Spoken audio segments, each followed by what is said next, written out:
এমনই ব্যঙ্গচিত্র ইন্টারনেটের মাধ্যমে পাঠিয়েছিলেন যাদবপুর বিশ্ববিদ্যালয়ের অধ্যাপক অম্বিকেশ মহাপাত্র। ঘটনার জেরে গ্রেপ্তার হন অম্বিকেশ ও তাঁর এক প্রতিবেশী। এই ঘটনা প্রবাহে সমালোচনার ঝড় ওঠে নানা মহলে। সেই পরম্পরায় ফের নয়া অস্বস্তিতে রাজ্য সরকার।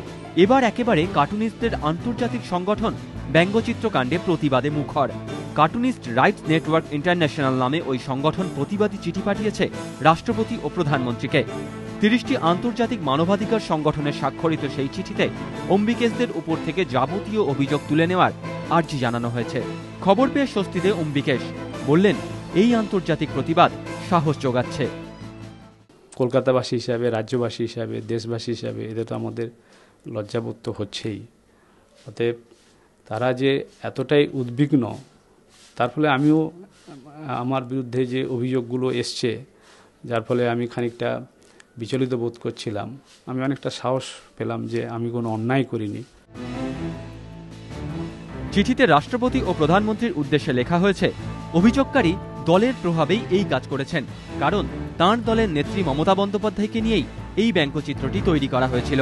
একটা সাধারণ রাজনৈতিক ব্যঙ্গচিত্র ইন্টারনেটের মাধ্যমে পাঠানোর জন্য দুজন ভদ্রলোককে অসাংবিধানিকভাবে গ্রেপ্তার করা হয়েছে।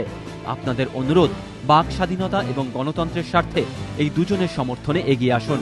আগামী দিনে যাতে কোনো নিরাপরাধ মানুষকে এমন যন্ত্রণার মধ্যে দিয়ে না যেতে হয়, তার জন্য আইনে পরিবর্তন আনুন। অম্বিকেশদের উপর থেকে অভিযোগ প্রত্যাহার করা হোক। ইতিমধ্যে রাজ্য মানবাধিকার কমিশন ঘটনায় পূর্ব যাদবপুর থানার 2 পুলিশ আধিকারিকের বিরুদ্ধে বিভাগীয় তদন্ত করে শাস্তির সুপারিশ করেছে। এমনকি এক প্রতিবেশী সহ অম্বিকেশ মহাপাত্রকে 50,000 টাকা করে জরিমানা দেওয়ারও সুপারিশ করা হয়েছে। এরই মধ্যে কার্টুনিস্টদের আন্তর্জাতিক সংগঠনের প্রতিবাদপত্র রাষ্ট্রপতি ও প্রধানমন্ত্রীকে, যে প্রধানমন্ত্রীকে নকল করে বিতর্কে স্বয়ং মুখ্যমন্ত্রী। We have just quietly goody goody. Yes, we had the problem. So let us discuss sometime. Krishnendu Adhikari, ABP Ananda, Kolkata.